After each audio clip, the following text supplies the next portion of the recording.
আপনি বলছেন যে খেয়াল করেন যে অ্যাড এ কাস্টমার,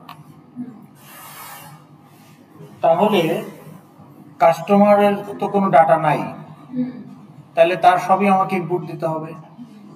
কিন্তু এক্সিস্টিং কাস্টমারকে যদি সিলেক্ট করে তার কিছু দেখতে চাই আমি, তাহলে তার আইডিটা সিলেক্ট করাটা তো আমার জন্য বেটার। যেমন আপনি যখন ধরেন কোর্স ফ্যাকাল্টি ইভ্যালুয়েশন করেন, আপনি ফ্যাকাল্টি সিলেক্ট করেন না বা কোর্স সিলেক্ট করেন না, নাকি আপনি টাইপ করেন কোর্স আইডি সিলেক্ট করেন, তাই না? কেন ওইটা আপনাকে ড্রপ ডাউনে কেন দিচ্ছে? কারণ already this information is there যে আপনি কোন কোন কোর্স এনরোল করেছেন এবং কোন ফ্যাকাল্টি সেটা নিচ্ছে। তো তাহলে কোর্স সিলেক্ট করলেই ইভ্যালুয়েশনের সব ডাটা ওখানে চলে আসতেছে। না, যেগুলো এক্সিস্ট করে ফাইলে করে, আপনার শেফ ডট বিন ফাইলের শেফ অবজেক্টস গুলো আছে। আজকে শুরু করবো তো ফাইল। আপনার অ্যাপ্লিকেশন ডাটা আপনি রাখবেন কোথায়? অ্যারে লিস্ট তো টেম্পোরারি, আপনি ক্লোজ করে দিলেন FXML, array list gone. Where is your application data? এই যে গল্প বন্ধ করেন এখন। আচ্ছা, তো আজকের ক্লাসটার পরে হচ্ছে আমরা ফুললি ইনপুট নিয়ে আজকে ক্লাসে শুরু করব, নেক্সট ক্লাসে শেষ হবে। আচ্ছা, তো আজকে যতটুকু পারা যায় করি। তাহলে আপনাদের সেকশন 8 যেটা ছিল আমাদের, আমরা কিন্তু ফাইল হ্যান্ডলিংটা করি নাই, তাই না? ওকে,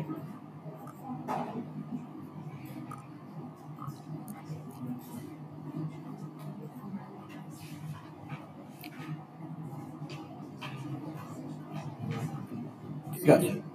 তো আসেন আমরা এটা কন্টিনিউ করি।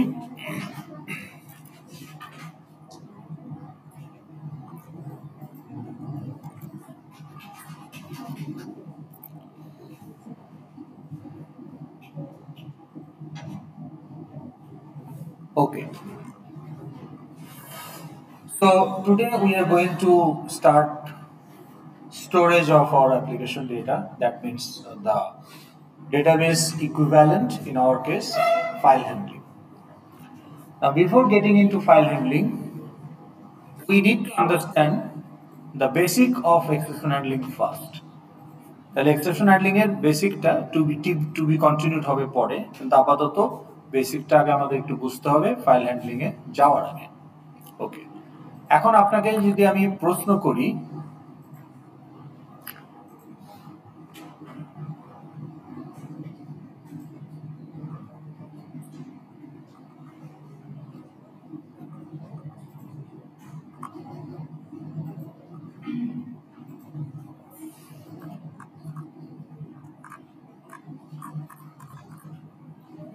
যে এই যে আমি যদি বলি যে এখানে এ বি সি আমার তিনটা ভেরিয়েবল, এ আর বি এর ইনপুট আমি ইউজারের কাছ থেকে নিয়ে নিলাম। এখন আমি যদি বলি যে C equal to A divided by B, is there any problem in this statement?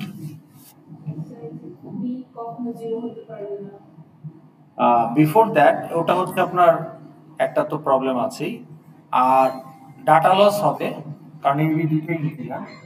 তাহলে ডিভিশন করলে যদি 3 পয়েন্ট সামথিং হয়, ওই পয়েন্ট সামথিংটা বাউন্ড করে যাবে ইন্টিজার অ্যারিথমেটিক। কিন্তু এটা যদি 10 ডিভাইডেড বাই 3 হয়, তাহলে হবে 3.0, নট 3.3। তাহলে আপনাকে ফ্লোটিং পয়েন্ট অ্যারিথমেটিক আনতে হবে। তো আপনি এ কে অথবা বি কে অথবা দুইটাকেই ফ্লোটে কাস্ট করে নেন, তাহলে আপনার প্রবলেম সলভ। যে কোনো একটাকে করলেই হবে, তাহলে আপনি দুইটাকেও করতে পারেন। তাহলে এই অপারেশনটার জন্য a and b will be treated as float, therefore result also will be in fraction to c. Now আরেকটা প্রবলেম আপনার কথা যেটা বললেন যে ডিভিশন বাই 0, তাহলে ডিভিশন বাই 0 হলে যে প্রবলেমটা হতে পারে যে সেটা হলো যে আমি যে পরের স্টেটমেন্টে যাব, পরের স্টেটমেন্টে আর এটা প্রসিড করতে পারবে না, because the execution of statements are sequential. Within a thread. আপনি 10টা থ্রেডে 10টা মেথড অ্যাসাইন করতে পারেন, 10টা কোর সাইমালটেনিয়াসলি রান করতে পারেন। But within thread, the execution is sequential. আর যদি সিঙ্গেল থ্রেডেড অ্যাপ্লিকেশন হয় তাহলে মেথড কলগুলোও সিকোয়েন্সিয়ালি হবে। তাহলে আমার এই স্টেটমেন্টে আমি এখন আটকে গিয়েছি কারণ undefined, division by zero is undefined, isn't it? Division by zero কি? ওটার ভ্যালু কি? আনডিফাইন্ড। তো ওটাকে আমি সিতে রাখবো কি করে? তাহলে এই স্টেটমেন্টটা তো সে কমপ্লিট করতে পারছে না। So therefore it cannot move into the following statement. তো এটাকে বলা হয়, this phenomena is that exception occurs.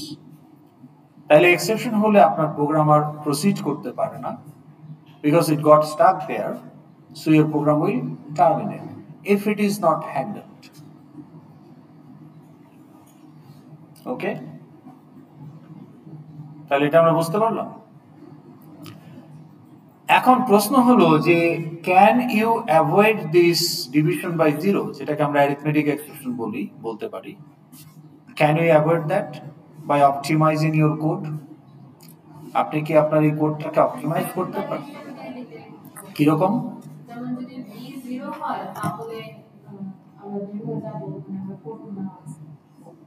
করবো না, অথবা ইউজারকে আমরা রিপিটেডলি একটা লুপে আটকে দিতে পারি যে unless it is non zero.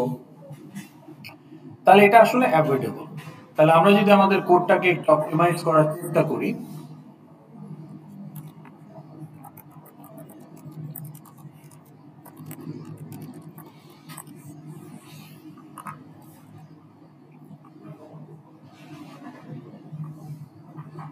ওকে, তো তাহলে এখানে দেখেন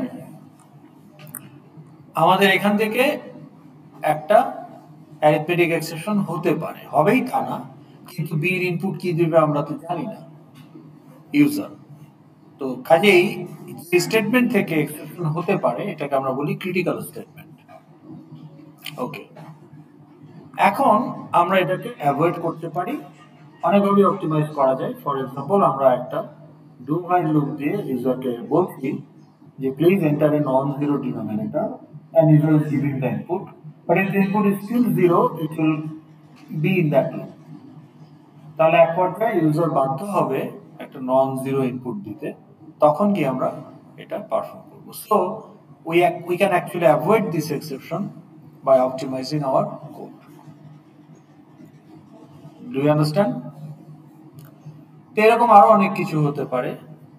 for example, you have a আপনি একটা ক্লায়েন্টকে একটা অবজেক্ট ডিক্লেয়ার করলেন, ইনস্ট্যান্সিয়েট না করেই ওটাকে ক্লায়েন্ট বানিয়ে মেথড কল করলেন, তো তখন নাল পয়েন্টার এক্সেপশন হবে। But can you avoid that by optimizing the code?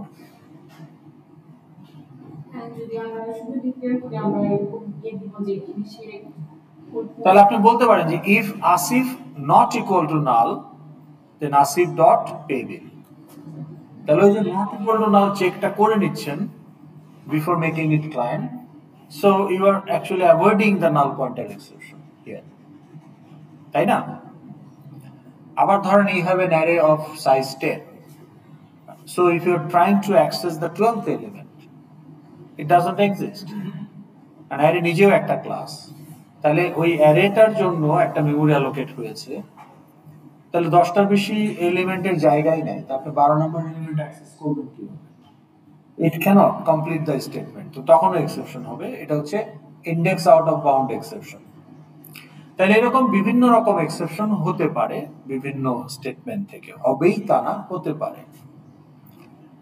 যদি হয়, is it avoidable by optimizing the code?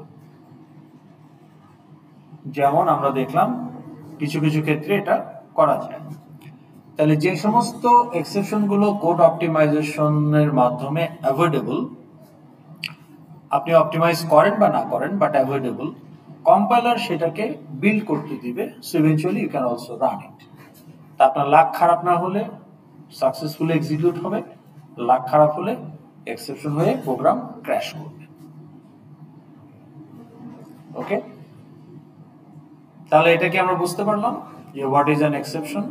Exception is a scenario যেখানে আপনার প্রোগ্রামার আগাতে পারছে না।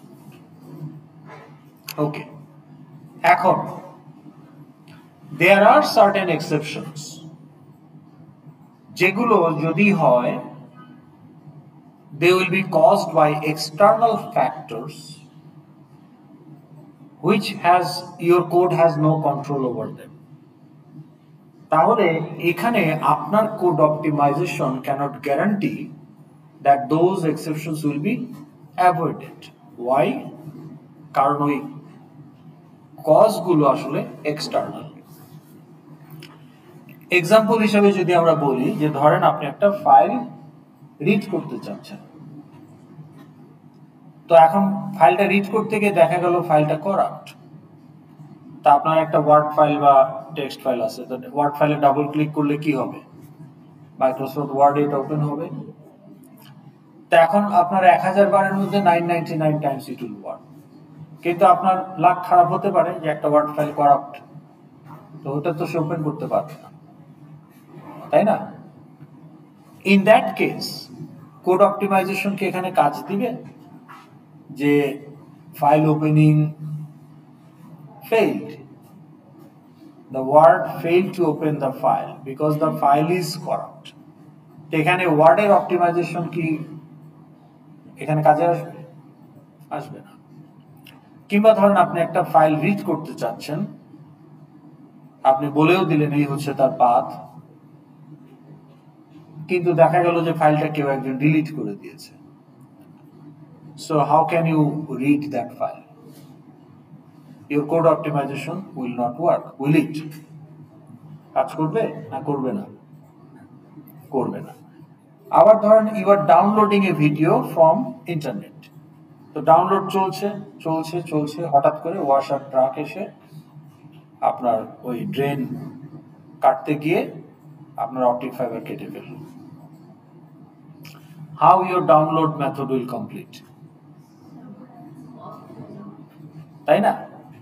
তো তাহলে এইখানে আপনার ডাউনলোড মেথডের কোড অপটিমাইজেশন কি গ্যারান্টি দিতে পারবে যে download will not fail?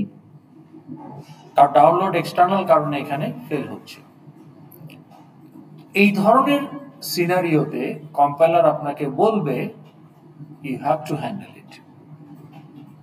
Okay, code optimization is not the option, because code optimization cannot guarantee that it will not happen, it might happen. হলে পরে কি হবে? আপনার প্রোগ্রাম ক্র্যাশ করবে নাকি ইউ উইল হ্যান্ডেল ইট? তো যেগুলো কোড অপটিমাইজেশনের মাধ্যমে অ্যাভয়েডেবল, কম্পাইলার ধরেই নেয় যে আমরা এটা অপটিমাইজ করব, সো দেয়ারফর ওই ইস্যুটা আমাদের হবে না। কিন্তু কম্পাইলার আপনার স্টেটমেন্ট দেখেই বুঝতে পারবে যে এখান থেকে এক্সটার্নাল কারণে এক্সেপশন হতে পারে, তো সেটা যদি আপনি হ্যান্ডেল না করেন আপনার প্রোগ্রাম তো ওখানে ক্র্যাশ করবে। তো সেই that's the very bad experience, user experience. So therefore compiler আপনাকে বিল্ড করতে দিবে না। তো কম্পাইলার বলবে বাবা তুমি এটাকে হ্যান্ডেল করো। So you keep some handling code somewhere in a separate block. So if something goes wrong at runtime due to exception, your handling block will kick in and it will handle that scenario, so you avoid that program crash. এখন database operations, file operations, network operations, and peripheral operations, these are all activities where exception might happen due to external factors. Therefore, ওই ধরনের ক্ষেত্রে আমাকে exception handle করতে হবে। ওকে, তাহলে এটা আমরা বুঝতে পারলাম। তো file handling is such area যেখানে আসলে আমাদের এক্সেপশন হ্যান্ডলিং করতে হবে। এতদিন এক্সেপশন হ্যান্ডলিং না করেও আমরা বিল্ড করতে পেরেছি, রান করতে পেরেছি, বাট এখন আর আমরা এটা পারবো না। তাহলে এখানে এক্সাম্পল দেখেন, এখানে কিন্তু কোনো এক্সেপশন হ্যান্ডলিং নাই, এখানে আমি আমার কোডকে অপটিমাইজ করেছি। তো optimization is part of my actual code.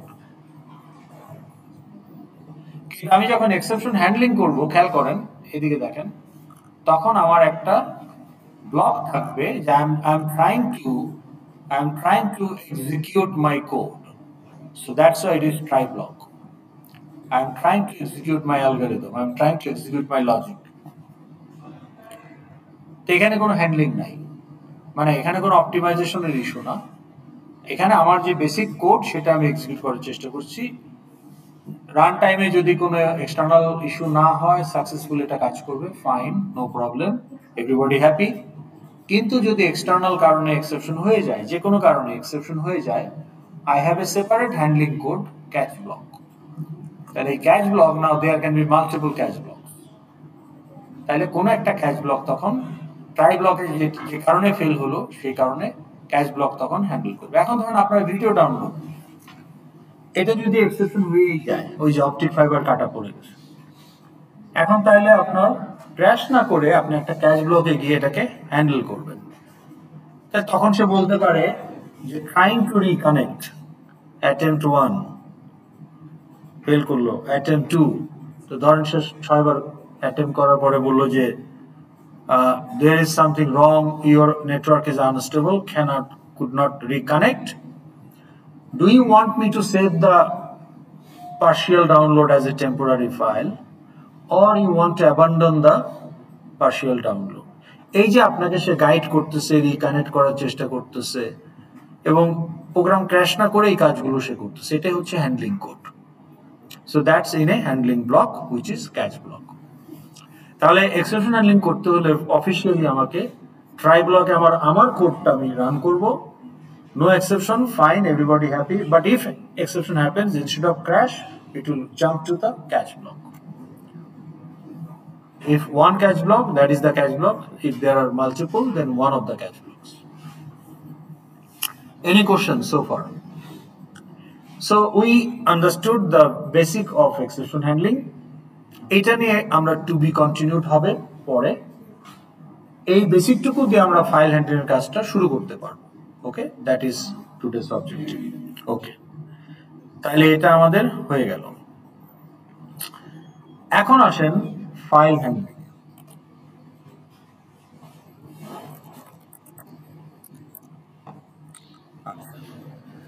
তো আইও মানে হচ্ছে ইনপুট আউটপুট। ওকে, এটা তো আমরা বুঝি নাকি? আপনাকে যখন বলা হয় যে ইনপুট, আমরা ইনপুট নিচ্ছি, বলি না? আমরা বলি কি না? কার জন্য? For hmm?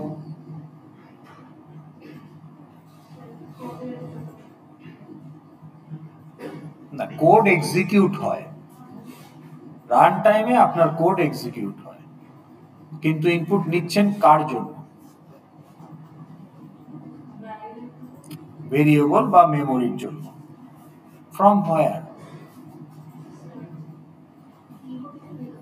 কিবোর্ড হতে পারে, মাইক হতে পারে, স্ক্যানার হতে পারে, ক্যামেরা হতে পারে, সেন্সর হতে পারে। তাহলে ফ্রম এ সোর্স। তাহলে ইনপুট অপারেশন মানে ওর একটা সোর্স আছে, অ্যান ইনপুট ফর মেমোরি। আচ্ছা, আপনি আউটপুটে যখন একটা আউটপুট প্রডিউস করেন, আউটপুটটা কন্টেন্টটা কোথা থেকে আসে?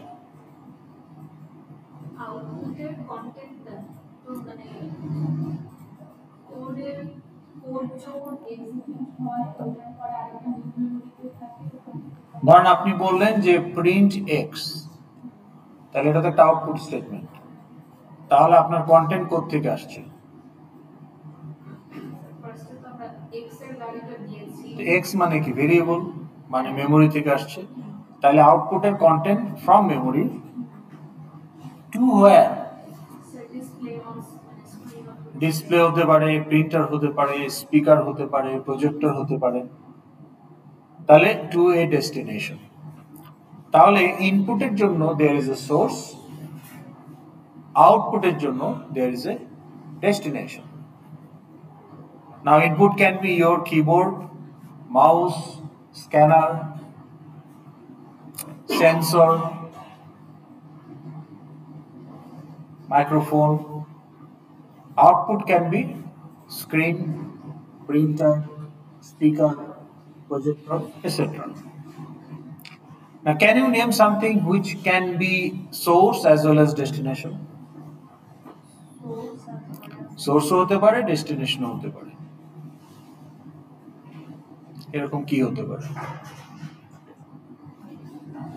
বলেন, আপনি বলেন কি এমন হতে পারে যেটা ইনপুটের সোর্স হিসেবেও কাজ করতে পারে, আবার আউটপুটের ডেস্টিনেশন হিসেবেও কাজ করতে পারে?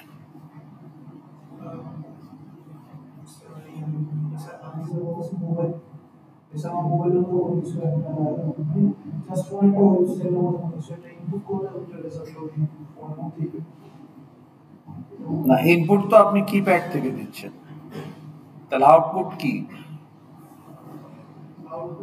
আপনার আইডিয়াটা ঠিক আছে, কিন্তু আপনি আর্টিকুলেশনটা ঠিক মতো হয় নাই। টাচ স্ক্রিন, তাহলে একই টাচ স্ক্রিন আপনার ইনপুটের সোর্স হিসেবে কাজ করতে পারে যখন আপনি আপনার টাচ স্ক্রিনে ইনপুট দিচ্ছেন, আবার সেম টাচ স্ক্রিন ডিসপ্লে হিসাবে আউটপুটও আপনাকে দেখাতে পারে। ফাইল থেকে আপনি ডাটা রিড করতে পারেন, আবার ফাইলে ডাটা রাইট করতে পারেন। ডাটাবেস থেকে আপনি তাহলে এই আপনার নেটওয়ার্ক প্যাকেটস, ডাটাবেস, ফাইলস, এরা বোথ ডুয়াল রোল প্লে করে, ইনপুটের সোর্স অ্যাজ ওয়েল অ্যাজ আউটপুটের ডেস্টিনেশন। ওকে, এখন আপনি যখন ফাইলে রাইট করেন, এটা কি ইনপুট অপারেশন না আউটপুট অপারেশন? কেন মনে হলো ইনপুট?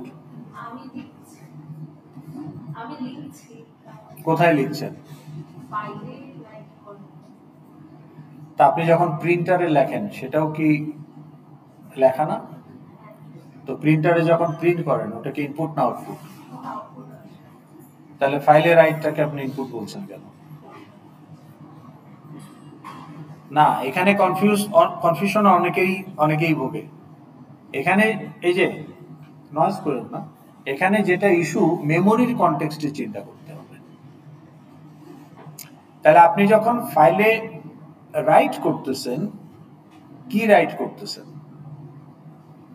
কিছু ইনফরমেশন, সেটা কোথায় আছে? সেটা আপনার র্যামে আছে। তাহলে আপনি মেমোরি থেকে ফাইলটা ওখানে ডেস্টিনেশন, তাহলে ফাইলে যখন রাইট করতেছেন তখন ফাইল কিন্তু আউটপুট ডেস্টিনেশন। তাহলে ফাইল রাইট মানে মেমোরির কনটেক্সটে ওটা আউটপুট ডেস্টিনেশন, তার মানে file writing is output operation. আবার যখন ফাইল থেকে রিড করতেছেন কোনো কন্টেন্ট, রিড করে কোথায় রাখতেছেন? ফাইল থেকে রিড করতেছেন, রিড করে কোথায় নিচ্ছেন? র্যামে, মেমোরিতে। তাইলে মেমোরির জন্য ওটা ইনপুট অপারেশন, তার মানে file reading is actually input operation, আর file writing is actually output operation. আপনার উল্টা মনে হতে পারে, কিন্তু মেমোরিকে ফোকাসে রেখে চিন্তা করলে তখন আর উল্টা মনে হবে না। যে আমি ফাইলে রাইট করতেছি, এখানে ফাইলটা বিবেচ্য বিষয় না, এখানে র্যামটা বিবেচ্য বিষয়। তাহলে ফাইল রাইট অপারেশনে এটা কি র্যাম থেকে ইনপুট না র্যামে আউট? র্যামে ঢুকতেছে না র্যাম থেকে বেরোচ্ছে? তো র্যামে ঢুকলে এটা ইনপুট, আর র্যাম থেকে বেরোইলে এটা আউটপুট। তাহলে ফাইলে যখন রাইট করতেছেন র্যাম থেকে বেরোচ্ছে, সো এটা আউটপুট অপারেশন। আর ফাইল রিডিং মানে র্যামে ঢুকছে, তার মানে file reading is input operation. তার মানে ফাইল যখন রিড করতেছেন তখন ফাইল হচ্ছে source of input for RAM. ফাইলে যখন রাইট করতেছেন ফাইল হচ্ছে destination of output from RAM. Keyboard থেকে যখন আপনি টাইপ করেন তখন কিবোর্ড হচ্ছে source of input for RAM. আবার যখন আপনি স্ক্রিনে প্রিন্ট করেন বা প্রিন্টারে প্রিন্ট করেন তখন ওরা হচ্ছে destination of output from RAM. তার মানে আমরা যেহেতু ফাইল আইও নিয়ে কনসার্ন, আমাদেরকে এটা মাথায় রাখতে হবে। মেমোরির কনটেক্সটে চিন্তা করলে ইটস নট কনফিউজিং। যে ফাইল রাইটিং মানে আপনি ভাবতেছেন আমি তো ডাটা স্টোর করতেছি, ইনপুট নিচ্ছি, কিন্তু বিষয়টা ওটা না। আপনার ইনপুট তো মানে আপনি এখানে ইনপুট ফর র্যাম, ওইভাবে চিন্তা করতে হবে। তার মানে ফাইলে যখন রাইট করতেছেন তখন এটা আউটপুট অপারেশন। ওকে ওকে, তাহলে এটা আমরা বুঝতে পারলাম। এখন প্রশ্ন হলো, নেক্সট কোশ্চেন, যে ধরেন আপনার ID user input from console. তো ধরেন আপনার আইডি আপনি টাইপ করলেন 1 2 3 4 5 6 7। Now what input you have given from your keyboard অর্থাৎ source কি ইনপুট দিয়েছেন আপনি ইন্টিজার আপনি কি দিয়েছেন কিবোর্ড থেকে কি 1 তারপরে কি 2 তাহলে আপনি 7টা কি প্রেস করেছেন না এভরি কি of your keyboard is a character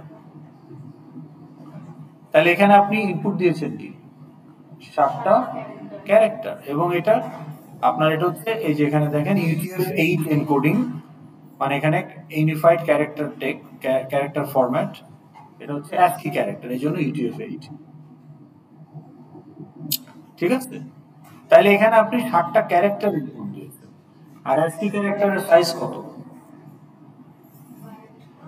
1 byte তাহলে এখানে আপনি ইনপুট দিয়েছেন কতটুকু 7 বাইট আর আপনার আইডির মেমরি কতটুকু 7 বাইট আইডির ইন্টিজার 7 বাইট তাহলে আইডি তো ইন্টিজার ইন্টিজার কত বাইট 4 বাইটস লং 8 বাইটস তাহলে আপনার ইন্টিজার যে 4 বাইটস এখানে আপনি কি দিয়েছেন 7 বাইটস মানে ইন্ডিভিজুয়াল ডিজিট গুলোকে আপনি ক্যারেক্টার হিসেবে সাপ্লাই দিয়েছেন কিন্তু আপনাকে তো ইন্ডিভিজুয়াল ডিজিট নিয়ে ভাবলে হবে না আপনাকে ভাবতে হবে 12,34,567 এই নিউমেরিক ভ্যালুটা 4 বাইট কি এটা একটা নাম্বার এই নাম্বারটার ডেসিমাল ভ্যালু হচ্ছে 12,34,567 তাহলে 12 লাখ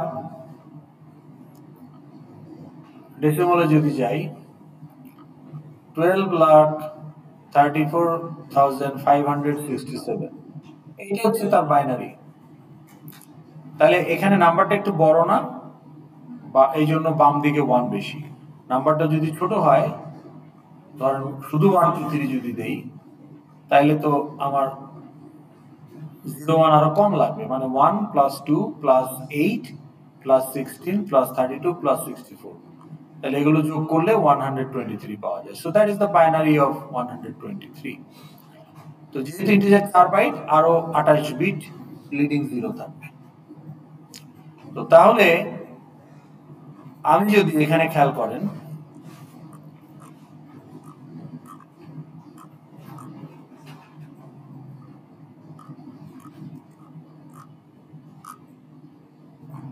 এই যে আমার ইন্টিজারের ইনপুট যদি আমি দেই 123 আমি তো ভাবছি একটা ইন্টিজার ইনপুট দিয়ে দিলাম কিবোর্ড থেকে 1 2 3 এন্টার চারটা কি প্রেস করলাম আমি ভেবে নিলাম যে আমি একটা ইন্টিজার ইনপুট দিয়ে দিয়েছি but what I have given is character 1 followed by character 2 followed by character 3 followed by enter key ওটাও একটা ক্যারেক্টার তাহলে ক্যারেক্টার 1 এর ASCII কোড 49 তো এটা হচ্ছে 49 এর বাইনারি 1 বাইট 1 বাইট কেন কারণ 8টা 1 হচ্ছে 255 আর 8টা 0 হচ্ছে 0 তাহলে 1 বাইটের হাইয়েস্ট ভ্যালু 255 তো আমার তো 255টা কি নাই কিবোর্ডে কমই আছে কাজে 1 বাইটের বেশি দরকার নেই that is why character is 1 byte তো এটা হচ্ছে 1 এর কোড এটা 2 এর কোড এটা 3 এর কোড ক্যারেক্টারের কোড আর এটা হচ্ছে আপনার এন্টার বা ক্যারিজ রিটার্নের কোড তাহলে আপনার গিভেন বাইটস হচ্ছে এগুলো ক্যারেক্টার 1 ক্যারেক্টার 2 ক্যারেক্টার 3 ক্যারিজ রিটার্ন কিন্তু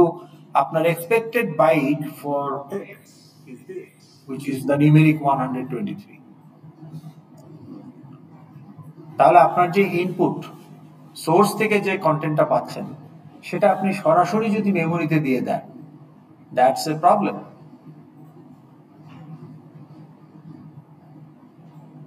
your data is distorted totally unrelated data are you following so what happens আপনার এই সোর্স থেকে মেমোরিতে যাওয়ার আগে অথবা মেমোরি থেকে ডেস্টিনেশনে যাওয়ার আগে মাঝখানে আরেকটা অবজেক্ট এখানে ব্রিজ হিসেবে কাজ করে সেটা হচ্ছে একটা স্ট্রিম টাইপের অবজেক্ট নাও স্ট্রিম মানে কি বলেন হোয়াট আর স্ট্রিম মানে কি continuous flow of আর এয়ার স্ট্রিম মানে তাহলে stream class can receive continuous flow of data. Okay, যান। তো তাহলে আমার যে মাঝখানে যে স্ট্রিম অবজেক্ট, আমার ইনপুটের ডাটাটা আসলে স্ট্রিমে ঢুকবে। স্ট্রিম এটাকে একটা বাইটের কালেকশন হিসেবে রিসিভ করবে, not any specific type, just bytes. Then stream class and method will examine that content. Do I need to process and convert that content for my memory if it is input, or for the destination if it is output? তো যার কারণে stream ক্লাসে বাফারে, which is a field of stream class, আমার কন্টেন্টটা যাবে source থেকে অথবা memory থেকে। ইনপুটের ক্ষেত্রে সোর্স থেকে ঢুকবে, আউটপুটের ক্ষেত্রে মেমোরি থেকে। আগে স্ট্রিমে ঢুকবে, স্ট্রিম ওটাকে এক্সামিন করে যদি প্রয়োজন হয়, যেমন এই ক্ষেত্রে কনভার্ট করতে হবে, করে তারপরে সে সেটাকে ইনপুটের ক্ষেত্রে মেমোরিতে দেবে অথবা আউটপুটের ক্ষেত্রে ডেস্টিনেশনে পাঠাবে। তাহলে আমার কি এখানে কনভার্সন লাগছে না? আমি রিসিভ করলাম এইগুলো character byte, individual character byte, but ultimately আমাকে পুরো ইন্টিজার নিউমেরিক ভ্যালুটার বাইট দরকার। তাহলে এই কনভার্সনটা স্ট্রিম ক্লাসের মেথড করবে। আবার ধরুন আপনার একটা ইন্টিজার ফিল্ডের ভ্যালু, একটা ইন্টিজার ভেরিয়েবলের ভ্যালু 20,000, তাহলে 20,000 এর বাইট আছে ইন্টিজার, কিন্তু আপনি এটাকে স্ক্রিনে যখন প্রিন্ট করবেন তখন সেটাকে কারেন্সি হিসেবে প্রিন্ট করবে, যে 20,000 ফলোড বাই TK। তাহলে এই যে 20,000 স্পেস TK, আপনি আপনার ডিসপ্লেতে আপনি 9টা ক্যারেক্টার দেখতে পাচ্ছেন, কমা সহ, স্পেস সহ, TK সহ। That's the content of your output. কিন্তু আপনার মেমোরিতে কি আছে? 4 bytes of the numeric value 20,000। তাহলে এই যে আপনার অ্যামাউন্টের যে ভ্যালুটা 4 বাইট, এটা আগে স্ট্রিমে ঢুকবে।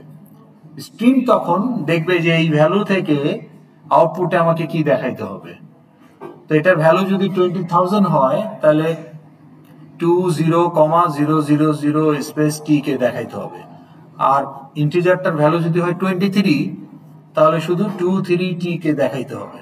তাহলে এই প্রসেসিং এন্ড কন্টেন্ট জেনারেশন কে করবে? স্ট্রিম ক্লাস করবে, স্ট্রিম ক্লাসের মেথড করবে।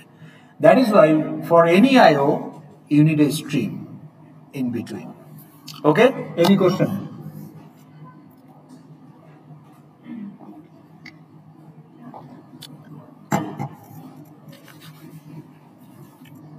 বলেন। তাহলে আমরা যে IO অপারেশনস গুলো করে আসছি, এই যে কনসোলে রিড রাইট করা, ওখানেও কিন্তু স্ট্রিম ইনভলভ আছে। যেমন আপনি যখন বলেন system.out.print, বলেন না? বলেন কি না? তো এটা আসলে কি?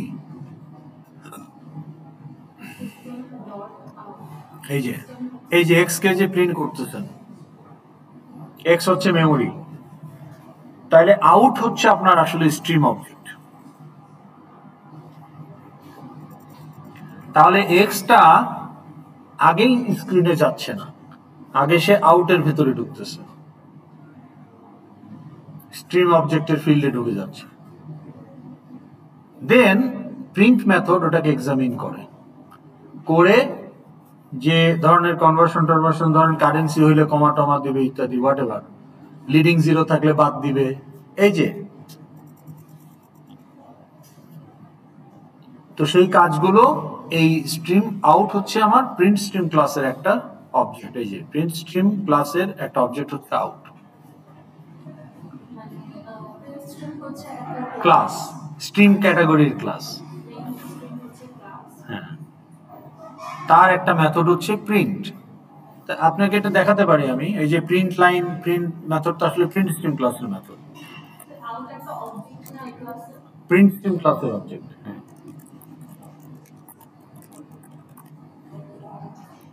তাহলে এই যে দেখেন প্রিন্ট স্ট্রিম ক্লাস, এটা কিন্তু এই যে জাভা IO প্যাকেজ থেকে আসছে, এবং এই ক্লাসের মেথডই হচ্ছে এই যে প্রিন্ট। তাহলে যে প্রিন্ট বা প্রিন্ট লাইন, এরাই কিন্তু আসলে এক্সামিন করে কি করতে হবে না করতে হবে।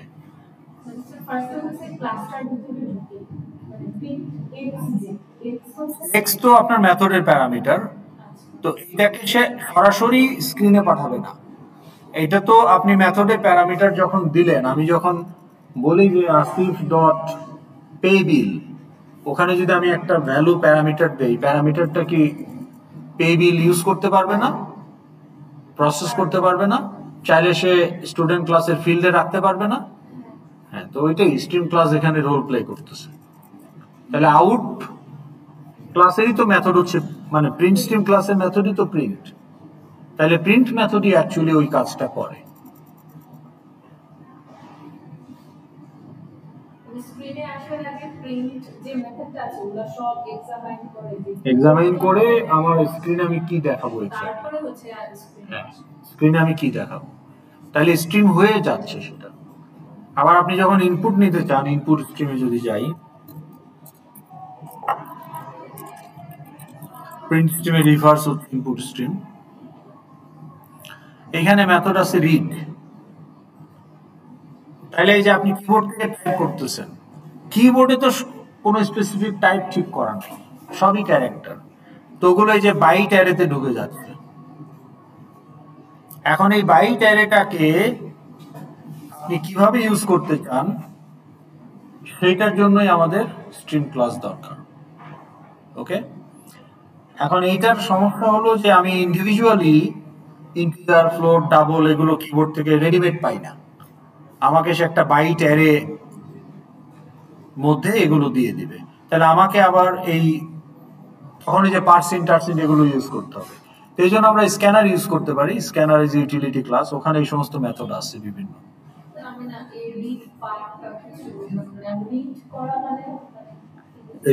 Reading from the input stream, input stream না এটা, তাহলে প্রিন্ট স্ট্রিম কি করতো, প্রিন্ট করতো স্ট্রিমের কন্টেন্টটাকে সে প্রিন্ট করতো। কোথায় প্রিন্ট করতো? To the destination. Destination K? Default destination screen. So আপনি যদি খেয়াল করেন, আপনি যদি বলেন যে আপনি নিজেই একটা প্রিন্ট স্ট্রিম ডিক্লেয়ার ইনস্ট্যান্টিয়েট করলেন যে print stream my out equal to new print stream, তাহলে মাই আউটটা তো আপনি মাত্র বানালেন, আপনি ইনস্ট্যান্টিয়েট করলেন। সো আপনি কিন্তু সিস্টেম ডট আউট লাগবে না, তখন বলতে পারেন মাই আউট ডট প্রিন্ট। কিন্তু আপনার মাই আউট কি জানে যে ডেস্টিনেশনটা কি? তাহলে আপনাকে বলতে হবে যে আমার ডেস্টিনেশন হচ্ছে এই ডিফল্ট প্রাইমারি স্ক্রিন বা হোয়াট এভার। কিন্তু সিস্টেম ক্লাসের ভিতরেও একটা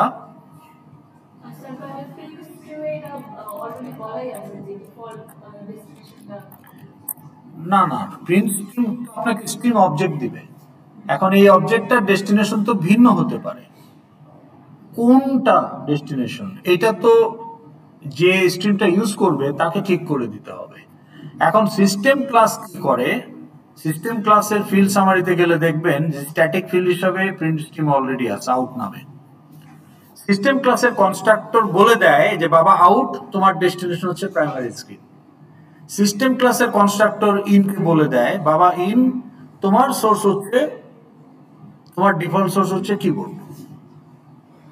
তা আমরা যদি ডেস্টিনেশন হিসেবে প্রাইমারি স্ক্রিন ইউজ করতে চাই, আমরা মাতবুরি করে নিজেদের মাই স্ট্রিম ইউজ না করে সিস্টেম ডট আউট ইউজ করি। হ্যাঁ, এখন আপনার ধরেন আপনার এখানে স্ক্রিন কানেক্ট করা আছে তিনটা, আপনি এস আউট করলে মানে out my out dot print দিলে প্রাইমারি স্ক্রিন না এসে সেকেন্ডারি স্ক্রিন আসবে। তো তখন আপনি মাই আউট বলে দিবেন যে বাবা মাই আউট আমার সেকেন্ডারি স্ক্রিন হচ্ছে তোমার ডেস্টিনেশন, তখন মাই আউট ডট প্রিন্ট দিলে এটাতে না এসে এটাতে আসবে।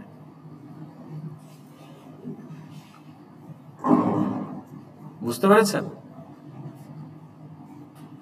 তাহলে আমি নিজে যদি ঠিক করতে চাই ডেস্টিনেশন কি হবে বা সোর্স কি হবে কনসোলের ক্ষেত্রে, তখন আমি নিজে এই প্রিন্ট স্ট্রিমকে নিউ করে ওকে বলে দিতে পারি। তার জন্য আমাকে এক্সট্রা 2 লাইন কোড লিখতে হবে ইউজ করার আগে, কারণ এটা না দিয়ে যদি ইউজ করি ও তো জানেই না ওর ডেস্টিনেশন ও কোথায় পাঠাবে। কিন্তু সিস্টেম ক্লাসের ভেতরেও একটা প্রিন্ট স্ট্রিম আছে, ও কিন্তু জানে যে আমার ডেস্টিনেশন স্ক্রিন। কিভাবে জানে? সিস্টেম ক্লাসের কনস্ট্রাক্টর ওকে বলে দিছে। তাহলে আমরা এই যে বারবার বলা আমার ডিফল্ট তোমার ডেস্টিনেশন হচ্ছে স্ক্রিন, বেশিরভাগ ক্ষেত্রে তো ওইটাই। তাহলে এটা বারবার বলার থেকে সিস্টেম ডট আউট ইউজ করাটা বেটার। আমার নিজেরটা ইউজ না করে, আমার নিজেরটা ইউজ করলে তো বারবার আমাকে বলে দিতে হবে যে what is the destination print স্ট্রিমের ক্ষেত্রে। দ্যাট ইজ দ্য রিজন আমরা, এবং যেহেতু এটা স্ট্যাটিক এই জন্য এটার ক্লায়েন্ট হচ্ছে system class itself, system dot out. তাহলে সিস্টেম ডট আউট ইউজ করার সুবিধা হলো আমাকে ডেস্টিনেশন বলে দিতে হচ্ছে, আমি জানি এটা primary screen. System dot in use করার সুবিধা হলো আমাকে বলে দিতে হচ্ছে না what is the source, by default it is keyboard. তাহলে আমি যদি বাই ডিফল্ট কনসোল ইনপুট হিসেবে কিবোর্ড ইউজ করতে চাই, I can use system dot in. By default যদি আমি আমার প্রাইমারি স্ক্রিনকে আউটপুট হিসেবে ইউজ করতে চাই, I can use system dot out. ওই কারণেই আমরা করি, কিন্তু করাই লাগবে বিষয়টা তা না। আপনি যদি এক্সপেরিমেন্ট করতে চান, you can actually go for this route নিজে নিজে।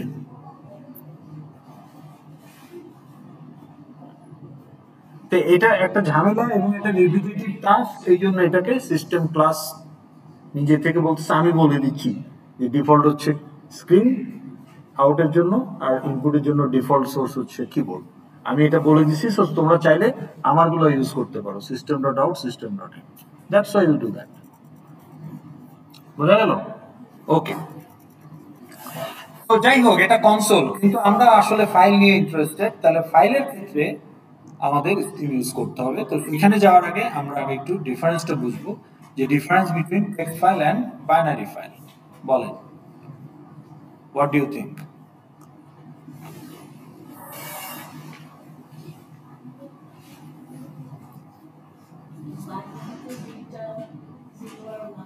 বাইনারিতে 0 আর 1 থাকে, আর টেক্সট ফাইলে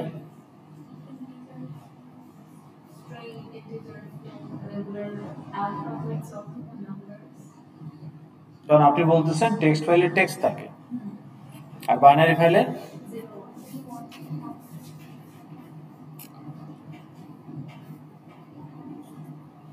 স্টোরেজ ওয়াইজ সব ফাইলে 0-1 থাকে।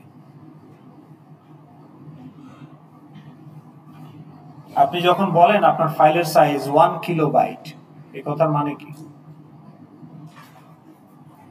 1024 বাইটস, মিনিং এটার আবার 8 গুণ বিটস। তো বিট মানে কি? 0 অথবা 1। তাহলে টেক্সট ফাইলের সাইজও বাইটেই দেখাবে, বাইনারি ফাইলের সাইজও বাইটেই দেখাবে। তার মানে it's a collection of bits.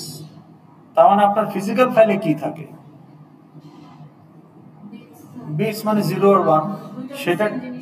সেটা টেক্সট ফাইলই হোক আর বাইনারি ফাইলই হোক।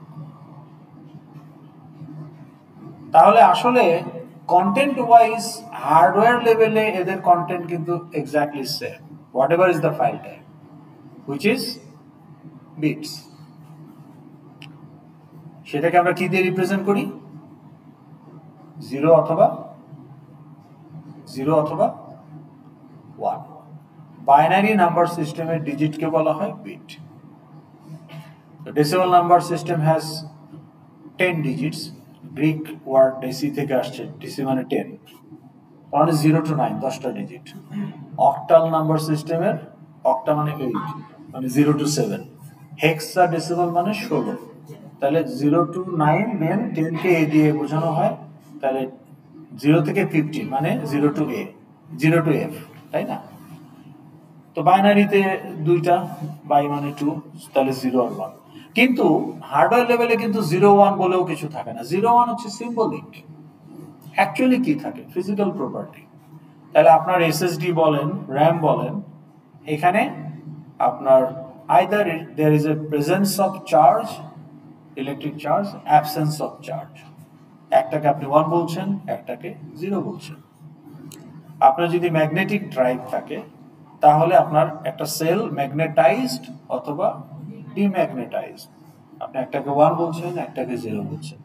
অপটিক্যাল ডিভাইস যদি হয় সিডি ডিভিডি, তাহলে laser, high intensity laser pit burn, low intensity laser pit burn. একটাকে আপনি 1 বলছেন। তাহলে 0-1টা symbolic, basically physical state of your hardware. যেহেতু দুইটা পসিবল স্টেট, এই জন্য আপনি বলছেন বাইনারি। তাহলে কন্টেন্ট ওয়াইজ কিন্তু ইট ডাজন্ট ম্যাটার এটা টেক্সট ফাইল না binary file, content is same. তাহলে ডিফারেন্সটা কোথায়? এখানে একটা কোশ্চেন করা হয়েছে, হোয়াট ইজ অর আর ডিফারেন্স?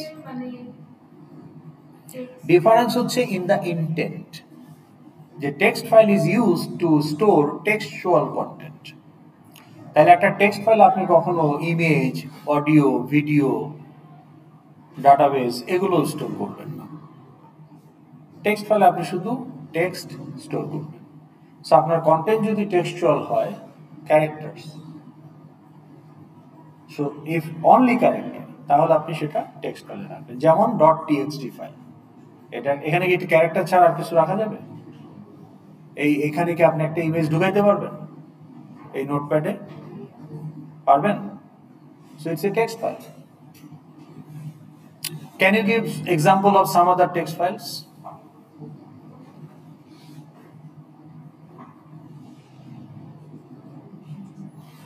.txt ছাড়া আর কোন টেক্সট ফাইল কি আপনারা ইউজ করছেন বা ক্রিয়েট করছেন? হ্যাঁ, করেন নাই? ভুল করেছেন তো।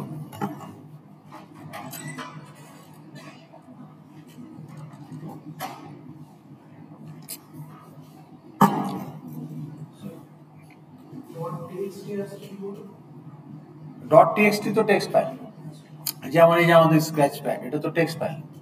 এখানে কি টেক্সট ছাড়া আর কিছু রাখা যাবে? না। এখানে একটা টেবিল রাখা যাবে, এখানে একটা চার্ট রাখা যাবে। কিভাবে রাখবেন? নোটপ্যাডে আপনি কোত্থেকে চার্ট ঢুকাবেন? .txt ফাইলে কোত্থেকে চার্ট রাখবেন? হ্যাঁ, .txt ফাইলের কথা বলছি। তাহলে এটা একটা টেক্সট ফাইল। এক্সেল আপনি চার্ট দিতে পারবেন, ওয়ার্ডেও দিতে পারবেন, চার্ট দিতে পারবেন, গ্রাফ দিতে পারবেন, আইকন দিতে পারবেন।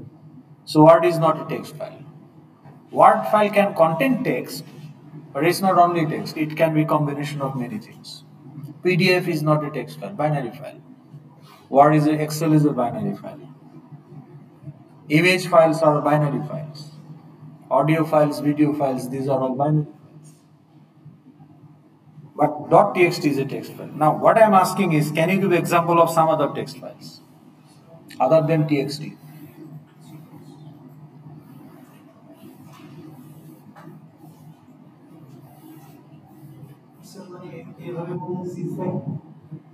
না, জিপ ফাইলের কন্টেন্ট কি টেক্সট নাকি? আপনি তো একটা ফোল্ডারকে জিপ করে ফেলতে, ওর মধ্যে অনেক কিছুই থাকতে পারে। যে ফাইলের content only text, only characters. হ্যাঁ বলেন। শুধু টিএক্সটি তো আমি বললামই, টিএক্সটি ছাড়া আর কি হতে পারে? ফাইলের এক্সটেনশন বলেন। .txt বললাম। হ্যাঁ,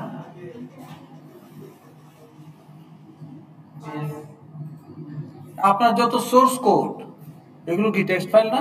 .java, .py এগুলো কি .xml, ওখানে টেক্সট ফাইল আর কিছু আছে? তাহলে আপনার যত সোর্স কোড এগুলো সব টেক্সট ফাইল। ঠিক আছে? এখন বাইনারি ফাইলের মধ্যে আবার আমরা এখন আমাদের এটা টেক্সট ফাইল হোক আর বাইনারি ফাইল হোক, আমাদের স্ট্রিম ইউজ করতে হবে। এখন আসেন আমরা একটু বোঝার চেষ্টা করি যে কোন ধরনের স্ট্রিম আমরা কোন পারপাসে ইউজ করব। এখন এই স্ট্রিমগুলোর সাব ক্যাটাগরি আছে। Byte sub category, stream is a category of class. আর স্ট্রিমগুলোর মধ্যে আবার ক্লাসিফিকেশন আছে, বাইট স্ট্রিম, ক্যারেক্টার স্ট্রিম, এই ব্লু কালারগুলো, ডাটা স্ট্রিম, অবজেক্ট স্ট্রিম। মানে আমাদের কোর্সের জন্য এই চারটা ক্যাটাগরি নিয়ে আমরা কথা বলবো, সাব ক্যাটাগরি। না, বাইট স্ট্রিম আমরা ইউজ করব যখন বাইনারি ফাইল হবে আমার content and the content will be raw bytes. So when I want to write raw bytes অথবা read raw bytes, তখন আমি বাইট স্ট্রিম ক্যাটাগরির স্ট্রিম ক্লাস ব্যবহার করব। Now what type of contents are raw bytes?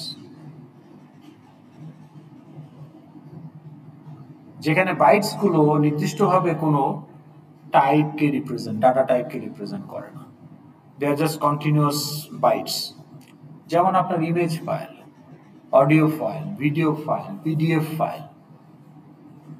তাহলে এই ধরনের ফাইলগুলো যখন আপনি জেনারেট করবেন আপনার অ্যাপ থেকে,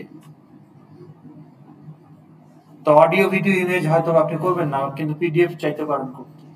তো তখন আপনার ওই পিডিএফ রাইট করার জন্য আপনি ডাইরেক্ট বাইট স্ট্রিম ব্যবহার করবেন।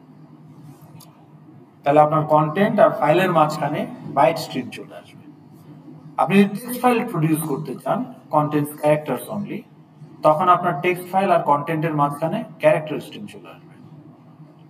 আপনার কন্টেন্ট যদি হয় known data types, primitive, wrappers, string, etcetera, without converting them into text, যেমন আপনার আইডি 1 2 3 4 5 6 7 টেক্সট ফাইলে রাখলে আপনি 7টা ক্যারেক্টার রাখবেন, কিন্তু আসলে তো এটা 4 বাইটের integer, so you are actually distorting the bytes. তাহলে আপনি ডিস্টর্ট করতে চান না, ইন্টিজারকে 4 বাইট হিসেবে রাইট করবেন, ডাবলকে 8 বাইট হিসেবে রাইট করবেন, স্ট্রিংকে তার অ্যাকচুয়াল বাইটগুলোই রাইট করবেন। তো ওরকম যদি ইন্ডিভিজুয়াল ডাটা টাইপ আপনি আপনার কন্টেন্ট হয়, তখন আপনি ডাটা স্ট্রিম ইউজ করতে পারেন। আমাদের জন্য যেটা মোস্ট ইম্পর্টেন্ট, আমাদের অ্যাপ্লিকেশন ডাটাগুলো nothing but model class instance. So therefore আমাদের কন্টেন্ট হচ্ছে class object which are instantiated। তাহলে আমরা আসলে অবজেক্ট ইউজ করব। তাহলে ফাইল আর আমাদের অবজেক্ট হচ্ছে কন্টেন্ট, তাহলে এখানে মাঝখানে আমাকে অবজেক্ট স্ট্রিম ইউজ করতে হবে। ওকে, এনি কোশ্চেন সো ফার?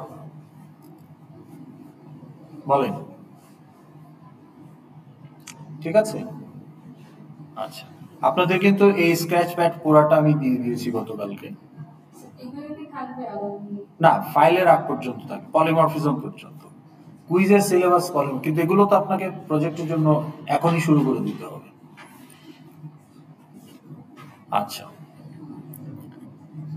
তাহলে আপনার প্রজেক্ট আপনি কোন ধরনের স্ট্রিম ব্যবহার করবেন? Object stream. কেন?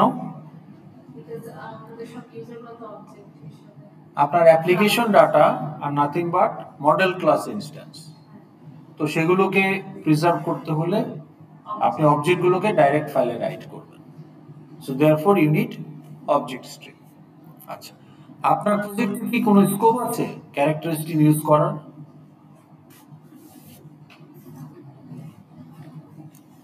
মানে টেক্সট ফাইল জেনারেট করার জন্য?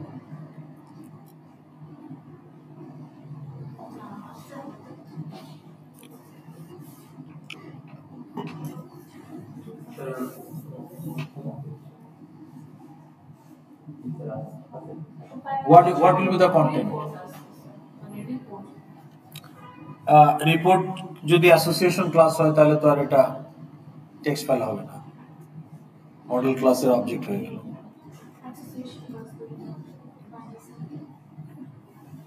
তাই না?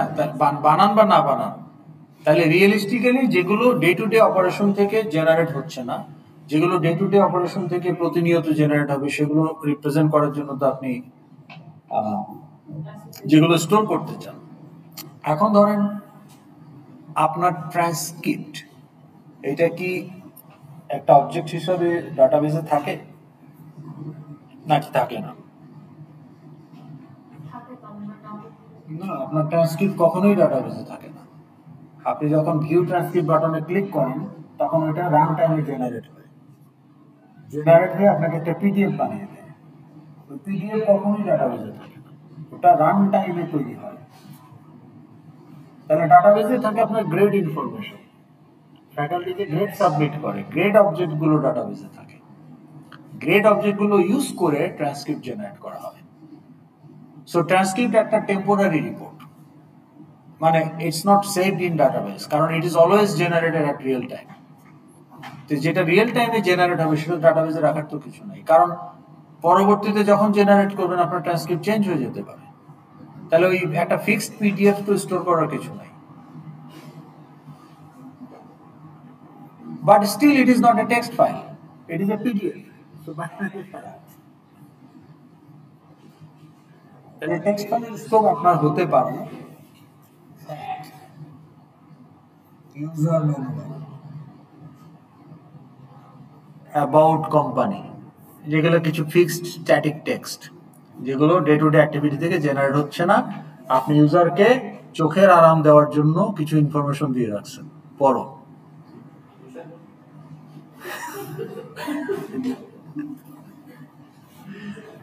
ইউজারকে চোখের আরাম দেওয়ার জন্য কিছু ইনফরমেশন দিয়ে রাখছেন যেগুলো তুমি পড়তে পারো।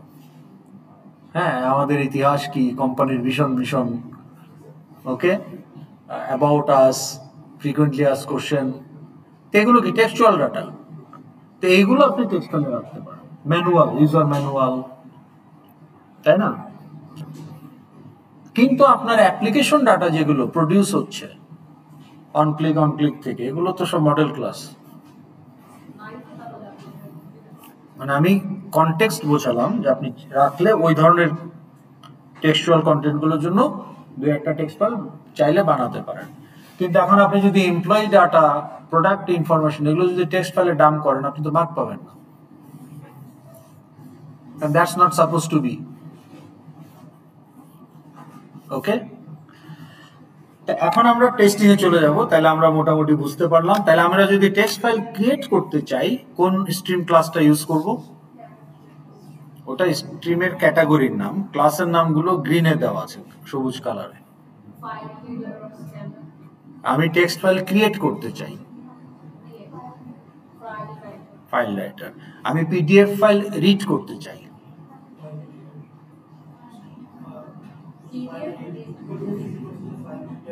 পিডিএফ কি টেক্সট ফাইল?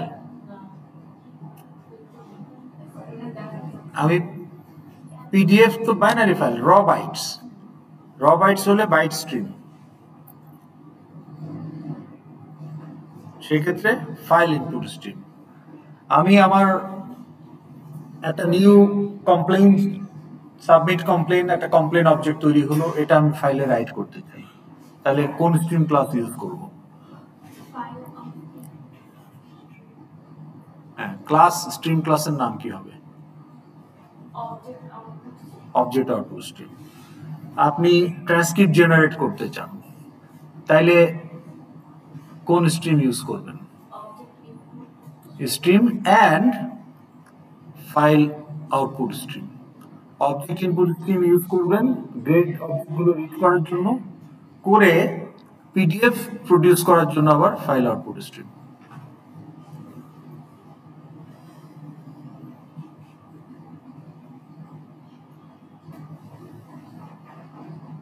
তাহলে এই যে ফাইল আউটপুট স্ট্রিম আপনি যে প্রসেস করলেন মেমোরিতে, সেইটাকে পিডিএফ এ কনভার্ট করবে।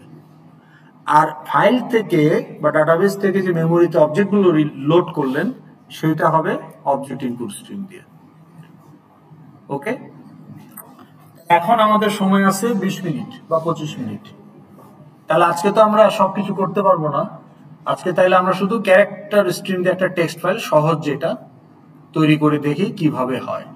আপনারা সেটাই বাসায় গিয়ে প্র্যাকটিস করবেন, আর বাকিটা আমরা নেক্সট ক্লাসে করব।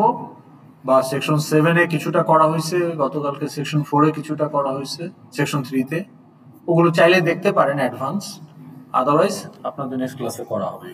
ওকে, তাহলে আসেন আমরা এখন এটাতে চলি। হ্যাঁ বলেন। ফাইল হ্যান্ডলিং মানে how to read write data into or to or from file to preserve my application data. আমাকে তো স্টোর করতে হবে। Without storage no application data is application data. আপনি শুধু র্যামে জেনারেট করবেন, ওই ক্লোজ করলেই তো র্যাম শেষ, ডাটা কই? তো এটা তো একটা অ্যাপ্লিকেশন, হাজার হাজার ইউজার, ডাটা লাগবে না? ডাটা কোথায়? ডাটাবেস গ্রো করবে না? আমাদের আইডিয়াসের ডাটাবেস আছে না? তা আপনারা সবাই তো ওই মোবাইল দিয়ে কানেক্ট করেন, তো ওটা তো ফ্রন্ট এন্ড। এখন এই কন্ট্রোলারে যাই রাখেন না কেন, ওটা তো টেম্পোরারি। আপনি ওই ক্লোজ করে দিলেই তো কন্ট্রোলার শেষ, তা ডাটা কই যাবে? আপনি মিড টার্মে যেটা করছেন এটা তো টেম্পোরারি ডাটা নিয়ে কাজ করছেন, দ্যাটস নট দ্য রিয়েলিস্টিক। আপনি তো ওটা প্রিজার্ভ করতে পারেন না, so you have to preserve. Ideally আপনাকে ডাটাবেস ইউজ করতে হবে, যেটা ডাটাবেস কোর্স করার পরে আপনারা করতে পারবেন। আপাতত এই কোর্সের জন্য আপনাকে ফাইল ইউজ করতে হবে, যেটা সহজে আপনারা করবেন। ডাটাবেস তো একটা ফুল কোর্স, এটা শিখতে আপনার 1 সেমিস্টার লাগবে প্রপারলি সেটাকে ইউজ করতে। এবং ডাটাবেস কোর্স করতে গিয়ে দেখবেন ওখানে আবার ইউএমএল ডায়াগ্রাম আছে ডাটাবেসের জন্য, এটাকে বলে ER diagram. Entity relationship diagram. এই যে ক্লাস ডায়াগ্রাম করছেন না, ক্লাস ডায়াগ্রাম যদি ভালো মতো করেন ডাটাবেসে দেখবেন যে ইয়ার ডায়াগ্রাম বুঝতে আপনার অনেক সহজ লাগছে। ওকে, সেকশন 8 কই? ওকে, এখন আমাদের যে এফএক্সএমএল ছিল ক্রিয়েট পুলিশ রিপোর্ট, এটাকে যদি আমরা ওপেন করি,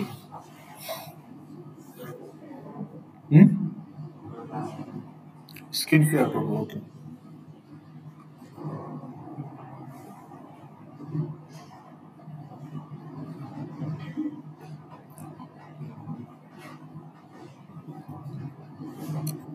কানেক্ট করেন।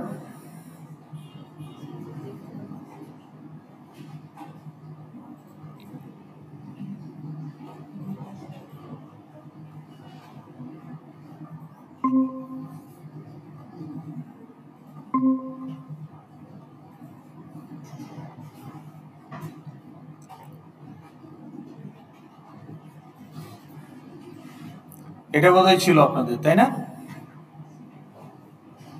এটা আমরা করেছিলাম সিন সুইচিং এর ক্ষেত্রে, এই যে show array list in stage 2 করেছিলাম না? ওকে, তো এখন আমরা যেটা করতে চাই,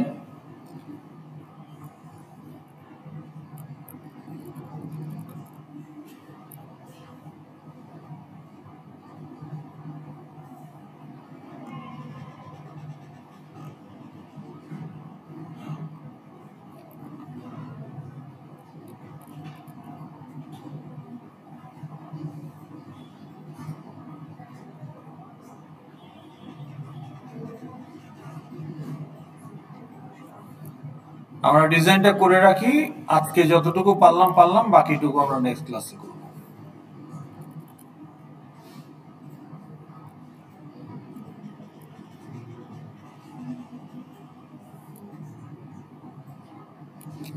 ওকে, তো আমরা আরেকটা বাটন আনতে চাই,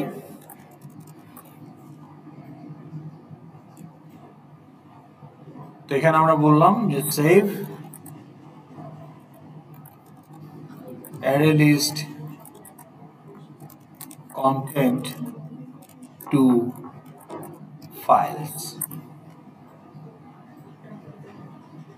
ওকে, তাহলে এটার অন অ্যাকশন কি হতে পারে? Save array list contents to file button on action. আচ্ছা, স্পেস গুলো সরাই দিতে হবে।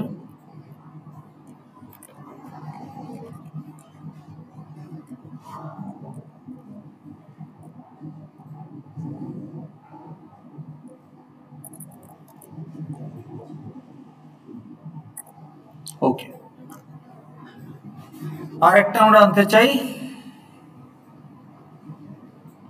এটা আমরা আজকে পারবো না, নেক্সট ক্লাসে করবো, কিন্তু ডিজাইনটা করে রাখি যে show content from file two console. Two console কেন? টু এফএক্সএমএল হইলে আমাকে আবার ডিজাইন করতে হবে, আমার এত সময় নাই। সো আমি কনসোলে দেখাই দেব যে ফাইল থেকে রিড হচ্ছে, এটা প্রুফ করার জন্য, কিন্তু আপনারা তো আসলে এফএক্সএমএল এ দেখাবেন, তাই না? কি রাখেন নাই? না, এটা তো লার্নিং প্রজেক্ট, এটা আপনাকে কনসেপ্ট টেস্ট করার জন্য আমি করতেছি। না, থাকবে তো। আপনি যে ক্লাস ডায়াগ্রামে 20টা ক্লাস বানালেন, এই প্রত্যেকটা ক্লাসের অবজেক্ট রাখার জন্য সে কয়টা বাইনারি ফাইল থাকবে? হ্যাঁ, আপনি বলতেছেন যে কাস্টমার একটা মডেল ক্লাস, তাহলে কাস্টমার ডট বিন একটা বাইনারি ফাইল, সব কাস্টমার অবজেক্টস গুলো ওখানে স্টোর হবে। আপনি বলতেছেন প্রোডাক্ট একটা মডেল ক্লাস, তাহলে আপনি বলতেছেন আপনার কি বলে মেনু একটা মডেল ক্লাস গুলশান ক্লাবের জন্য, তাই না? তাহলে মেনু ডট বিন একটা বাইনারি ফাইল দেয়, যতগুলো মেনু ক্রিয়েট করবেন ততগুলো মেনু অবজেক্ট ওখানে অ্যাড হবে। মেমোরি মানে র্যাম না, ফাইলে, ডিস্কে।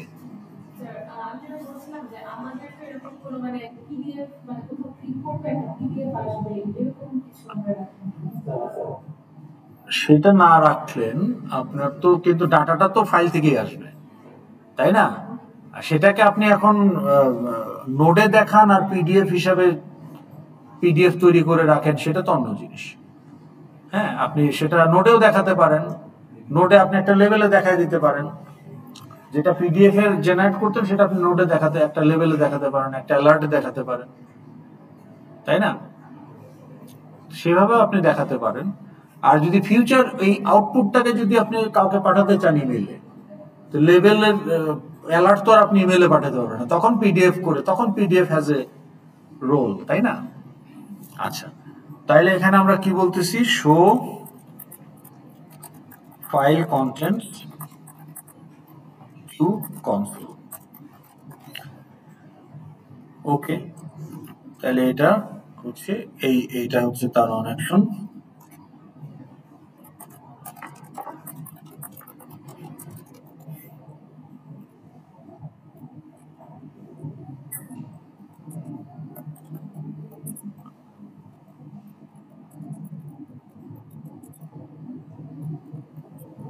ওকে, তাহলে আমাদের আরো দুইটা মেথড রেডি হয়ে গেল।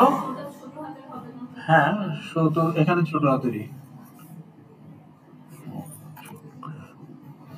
কারণ field name method name starts with small letter. ওকে, তো সেভ আপডেট কন্ট্রোলার। তাহলে আমরা কন্ট্রোলারে আরো দুইটা মেথড পেয়ে যাব। আচ্ছা, যেগুলো দরকার নাই সেগুলো ক্লোজ করে দিচ্ছি।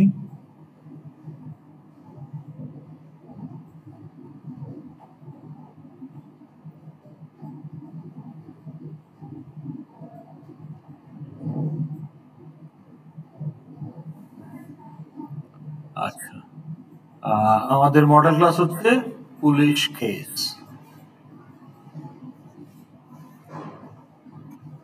ওকে, এই তিনটা থাকলে আমরা আমাদের কাজটা করতে পারবো। ওকে, তো কন্ট্রোলারে আমাদের আরো দুইটা মেথড চলে আসছে। তাহলে এই যে সেভ। এখন এখানে আমি কোন স্ট্রিমটা ইউজ করব, আমরা টেক্সট ফাইল বানাতে চাচ্ছি। তাহলে creating text file to write। Object তো আর আপনি টেক্সট ফাইলে রাখতে পারবেন না, কি রাখতে হবে, টেক্সট। তার মানে to string of model class, to স্ট্রিংটাকে স্ট্রিং হিসাবে রাখবো। টেক্সট ফাইল কন্টেন্টস টেক্সট, তাহলে ওখানে অবজেক্টের যে text which is two string, যেটা একটা স্ট্রিং দিবে সেইটা। তাহলে আমাদের কোন স্ট্রিমটা ইউজ করতে হবে? ওকে, কোন ক্লাসটা?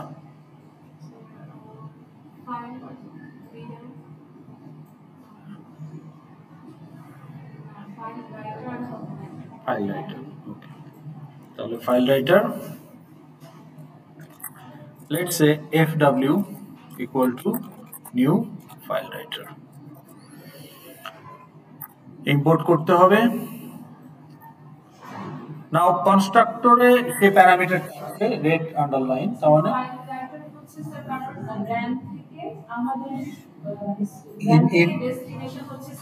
হ্যাঁ, স্ক্রিন না, ফাইল, ফাইলটাই আমার ডেস্টিনেশন এখন।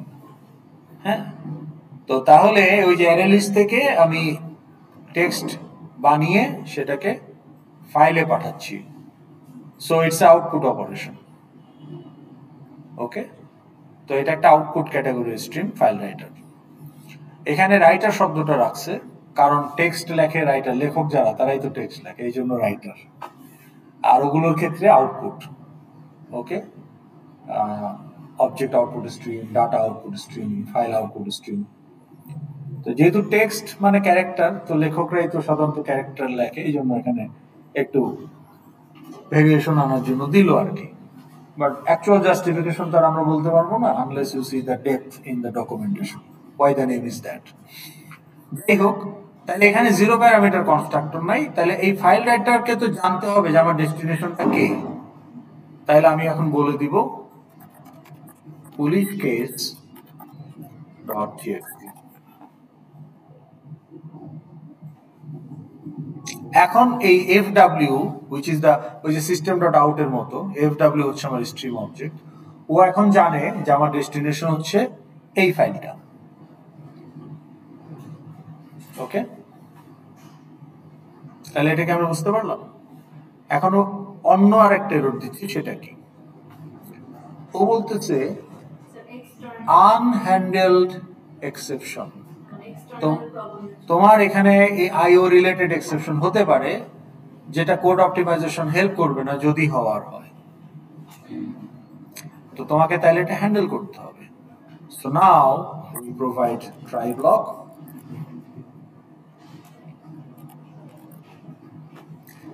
and there should be a handling block sketch.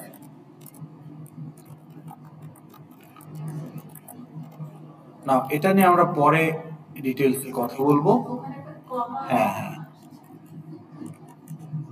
Okay, now that error is gone. এখন আমার কাজ কি?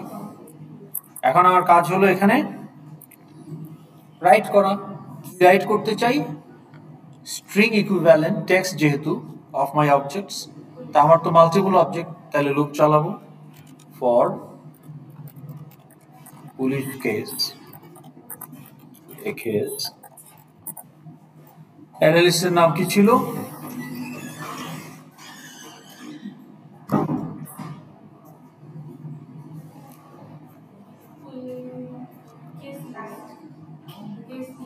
কোথায়? এই যে কেস লিস্ট।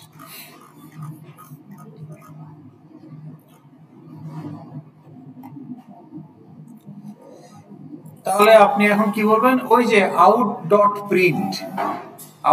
প্রিন্ট লাইন, তাহলে fw ডট রাইট। এখন রাইটের ওভারলোডেড ভার্সন আছে, আপনি কি রাইট করতে চান? তাহলে এটা নেবেন। এখন এখানে কি পাঠাবেন?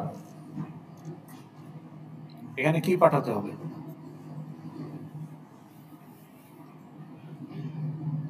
লুপের ভেতরে আছে, কারণ অ্যারে লিস্টে তো কয়টা অবজেক্ট আছে আপনি জানেন না। লুপ তো ইউজ করব, ততগুলোরই টু স্ট্রিং আমরা রাইট করব। তাহলে এখানে কি পাঠাতে হবে? প্যারামিটার কি হবে?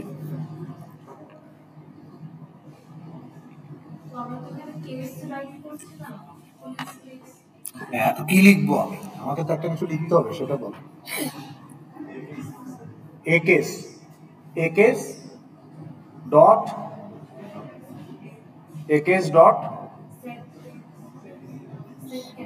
Set text. এটা কি টেক্সট ফিল্ড নাকি সেট টেক্সট?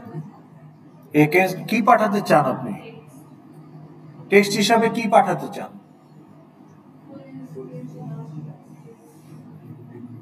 এটা বলতে পারতেন না কেন?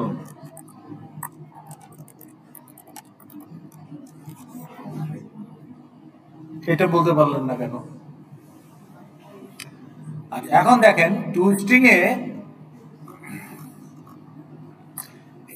আমাকে কি প্রোভাইড করে? ফিল্ডের ভ্যালু, এটা তো করেই। অন টপ অফ দ্যাট সে আবার একটা প্রম্পট লাগিয়ে দেয় যে কেস নাম্বার ইকুয়াল টু। নাও এটা আউটপুটের জন্য ঠিক আছে, নাহলে ইউজার তো চোখে দেখবে বা প্রিন্টারে প্রিন্ট করবেন, শুধু ফিল্ডের ভ্যালু দিলে তো কনফিউজিং হবে। এই জন্য আমরা প্রম্পট ভিজুয়াল আন্ডারস্ট্যান্ডিং এর জন্য প্রম্পট টু স্ট্রিং অ্যাড করছি। ফাইলে যখন রাইট করবেন আপনি প্রম্পট কেন রাইট করবেন? এটা তো ডাটা না, তাহলে শুধু ফিল্ডের ভ্যালুগুলো রাইট করবেন। তাহলে আমরা প্রম্পট গুলো সরাই দিতে পারি এখান থেকে, তাই না? কারণ আমি তো টু স্ট্রিং রাইট করতেছি। কিন্তু প্রম্পট যদি সরাই দেই তাহলে ভিজুয়াল আউটপুটের জন্য প্রম্পট পাবো কোথায়? Do you understand?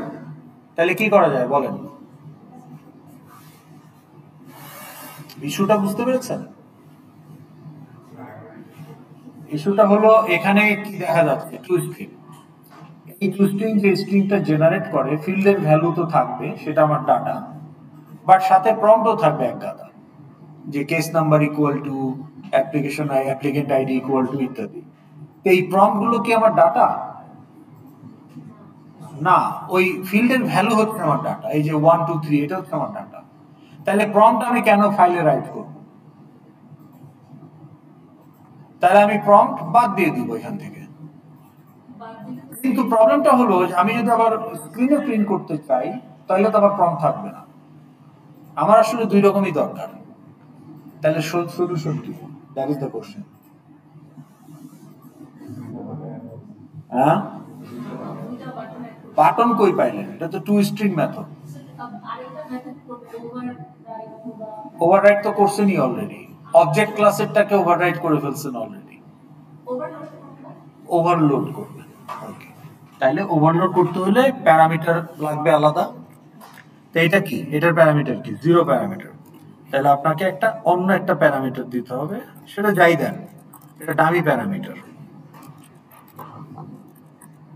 এই প্যারামিটারের কোনো কাজ নাই, এই প্যারামিটারটা দেওয়াই হইল ওভারলোডিং অ্যালাউ করার জন্য। এখন আপনি কি এই ফিল্ডের ভ্যালুগুলো গায়ে গায়ে লাগবেন নাকি মাঝখানে কমা দিতে চান? নাহলে তো আবার বুঝবেন না, তাই না? তো এই জন্য বেয়ার মিনিমাম কি এক্সট্রা ডাটা হিসাবে আপনি কমা রাখতে পারেন। কিন্তু প্রম্পট গুলো তো আননেসেসারি, সো আমরা প্রম্পট গুলো সরিয়ে দিচ্ছি।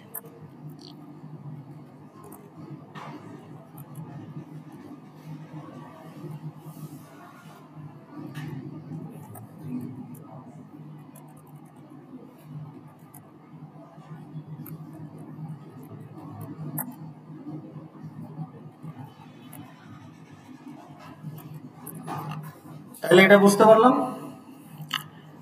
এই টু স্ট্রিংটা আমরা যদি প্রিন্ট করতে চাই, তাহলে এখানে টু স্ট্রিং, এখানে আপনি এখন একটা স্ট্রিং দিয়ে দেন, যা খুশি, হ্যালো ওয়ার্ল্ড দিলেও হবে।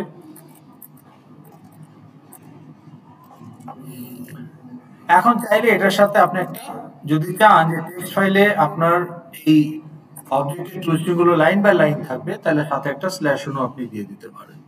তাহলে এই পুরো জিনিসটা রাইট মেথড রাইট করে ফেলবে। তাহলে যতগুলো অবজেক্ট ততবার রাইট হবে। ঠিক আছে? এখন যদি আমি এটাকে রান করে আপনাকে দেখাই, তাহলে আমরা প্রজেক্ট ফোল্ডারে চলে যাই,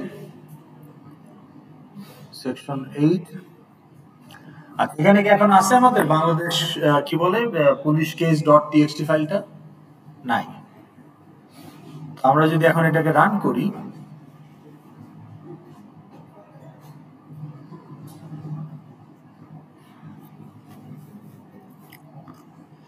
ওকে, খেয়াল করেন কেস 1,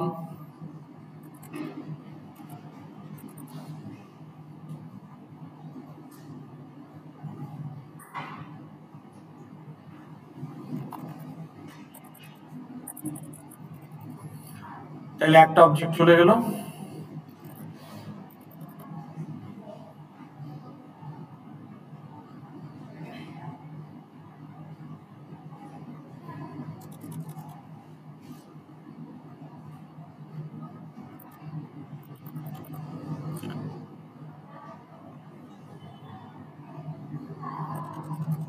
তাহলে অ্যারে লিস্টে এখন কয়টা অবজেক্ট আছে?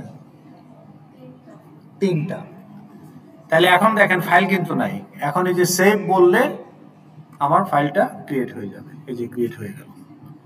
এখন যদি ফাইলটাকে খুলি, তাহলে কি দেখা যাবে? 3টা লাইন, ভ্যালুগুলো কমা দিয়ে দিয়ে রাখা আছে। তাহলে আমরা একটু দেখি, কিন্তু দেখা যাচ্ছে যে ফাইল খালি। ক্লিক না করলে ফাইল ক্রিয়েট হলো কিভাবে? ওটা তো শো করা যায়, ওটা কনসোলে শো করা যায়, কিন্তু নোট টেক্সট ফাইলে ডাবল ক্লিক করলে নোটপ্যাডেও দেখাবে, কিন্তু আমরা দেখতে পাচ্ছি কোনো কন্টেন্ট নাই। কাহিনীটা হলো লাস্ট মিনিট, এই ফাইলগুলো are not designed to facilitate concurrent access। এই যে কথা বলেন না, শুনেন, এই ফাইলগুলোতে আমরা কনকারেন্ট অ্যাক্সেস করতে পারি না। কনকারেন্ট মানে রিয়েল টাইমে, এক্স্যাক্টলি সেম টাইমে দুই জায়গা থেকে রিড বা রাইট হবে।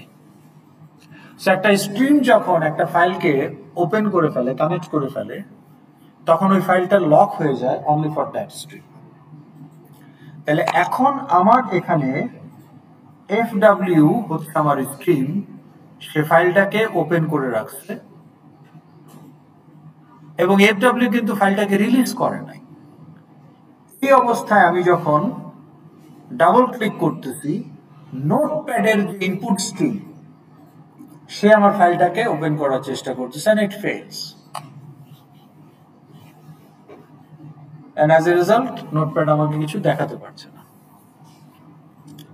বোঝা গেল কেন পারলো না?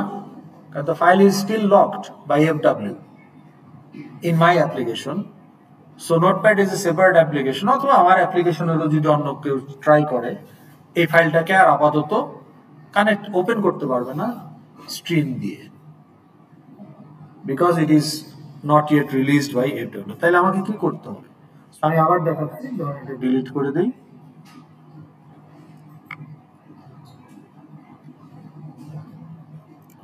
তাহলে এটা ডিলিট হচ্ছে না কেন? এটা ওপেন আছে মনে হয়। ও আচ্ছা, ডিলিটও করতে পারবো না কারণ আমার স্ট্রিম এটাকে ক্লোজ করে নাই, রিলিজ করে নাই। আচ্ছা, তো এখন দেখেন, এখন আমি কি করব?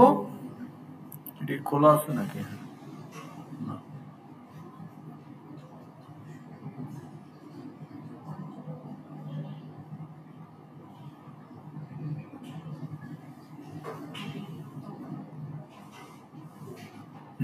ডিলিট হয়ে গেছে। এখন দেখেন, তাহলে আমার স্ট্রিমের ইউজটা কোথায় শেষ হয়ে যাচ্ছে? লুপের পরে কি স্ট্রিমের আর কোনো ইউজ আছে? লেখা তো শেষ। তাহলে আমি এখন বলবো যে fw.close।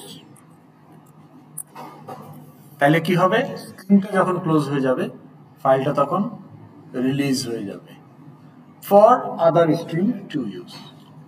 তাহলে এখন যদি আমি আরেকবার লাস্ট রান করি আপনাদের ছেড়ে দেওয়ার আগে,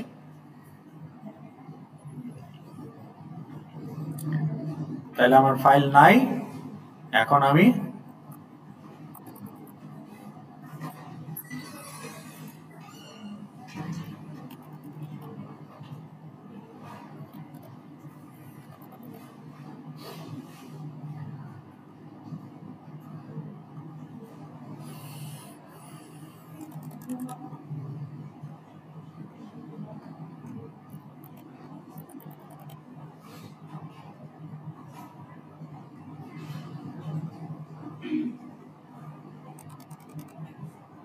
তাহলে এখন দেখেন এই যে ফাইল ক্রিয়েট হয়ে গেছে, বুঝছো না?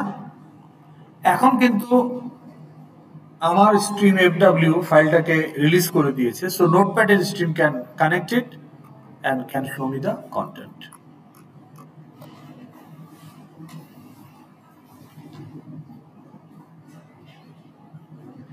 ঠিক আছে, তাহলে আমরা ক্যারেক্টার স্ট্রিমটা পর্যন্ত করলাম। এখন এইটা তো আমার মডেল ক্লাস অবজেক্ট, এটা আমি ক্যারেক্টার স্ট্রিমে স্ট্রিং হিসেবে টেক্সট ফাইলে রাখবো কেন? কখনোই রাখবো না, এটা জাস্ট লার্নিং এর জন্য করলাম। আমরা নেক্সট ক্লাসে এইটাকে ডাটা স্ট্রিম এবং অবজেক্ট স্ট্রিম দিয়েও আমরা এটাকে প্রসেস করার চেষ্টা করব। হ্যাঁ, প্রজেক্টটা টেক্সট ফাইল না, টেক্সট ফাইলে যে বললাম রিডমি, ইউজার ম্যানুয়াল, এই ধরনের কন্টেন্ট থাকলে সেগুলো স্ট্রিং হিসাবে রাইট করে দিবেন। কিন্তু আপনার মডেল ক্লাসের অবজেক্ট কেন রাইট করবেন? সেটা আপনি অবজেক্ট স্ট্রিম দিয়ে করবেন, ওটা আমরা নেক্সট ক্লাসে দেখব। ক্লাসে আমরা পলিমরফিজম করেছিলাম না, পলিমরফিজম মানে কি? যেটা হচ্ছে সুপার টাইপ ইউজার। পলিমরফিজমের দুইটা ইউজ আছে, একটা হলো representing different instance by same handle, আর একটা হলো পলিমরফিক মেথড কল। তাহলে একই মেথড কল করব, সেম প্যারামিটার, কিন্তু ইনস্ট্যান্সের উপর বেস করে সে ভার্সন এক্সিকিউট করবে। যেটা হচ্ছে মানে সুপার টাইপ, ইউজার হচ্ছে এক এক টাইমে একবার ফ্যাকাল্টিকে রিপ্রেজেন্ট করতে পারে আর আরেকবার হচ্ছে স্টুডেন্ট, মানে যে কোনো ইয়েকে